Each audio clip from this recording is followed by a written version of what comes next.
It's 2 for Tuesday, and this is with a subtag that I started last week of knives that complement each other. These are two blades that I always carry with me. Even though I'm still doing the 30-day challenge, these are always with me, every day, all day long. First is a Leatherman. This is a Leatherman P2. I'm in IT work, and I'm constantly reaching for this. Now, in this 30-day challenge, what I've done is stay away from using the blade. So this is a locking blade, and that's not going to meet the challenge, so that part of this tool I haven't been using.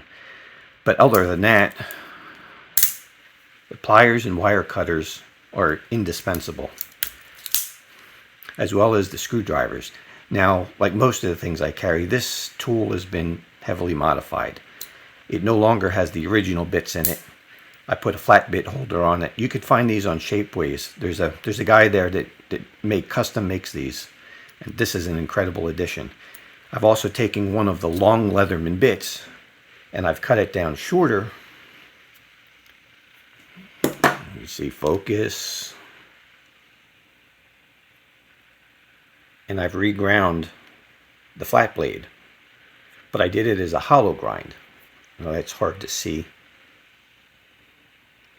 The reason for doing it as a hollow grind is that where the bit enters the screw, the sidewalls are straight.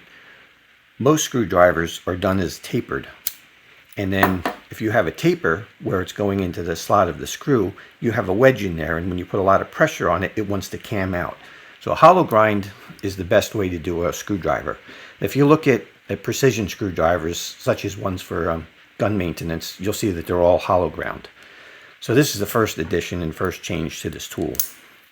Second change I've made to this tool is I've replaced the serrated blade with a straight blade, because I hate serrations on a multi-tool.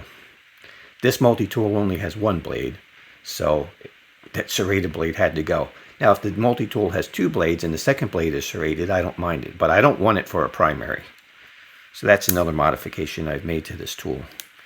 Another one is to thin down the end of the scissors, because now you can get up real close to a surface to cut. So those are just a few simple modifications that make this a much better tool. And these things have been great. They're one-hand accessible. All the tools on this thing, because a lot of times if you're up on a ladder or or on a roof where you're holding something, you need to be able to pull a tool and access anything one-handed. You can also get to any tool you want on this end one-handed, and then close it and put it away. The second tool that I always carry that complements this, I carry on my keys. This is called a screw pop. It's a small razor knife. It's very thin. It's the size of keys. This by far beats any of those fancy titanium, keychain razor knives. It's thinner, smaller, and actually lighter weight than those ones. And it's simple to use. You just pull the bar up, slide the blade out, and push the bar back in to lock it in place. You also have a magnet.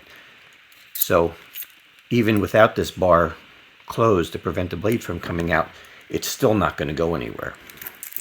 These things are just great.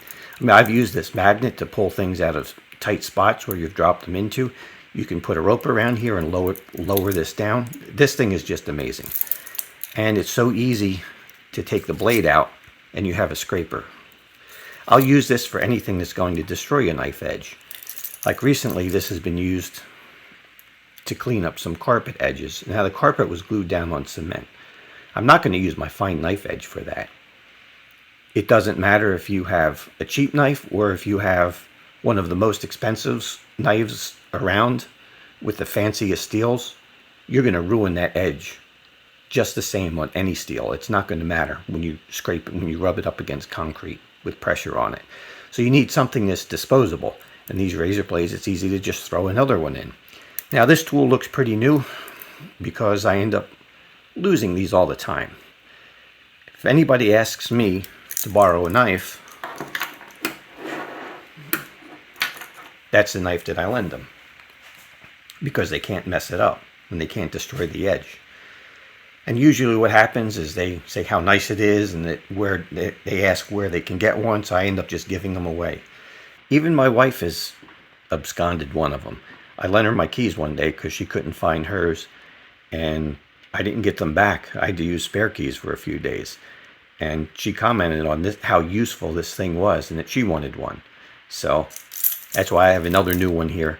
Seems to be about once a month I end up with a new screw pop tool. So I would highly advise you look for these. They complement your knives because they preserve your blades. So those are my two complementary knives for this Tuesday.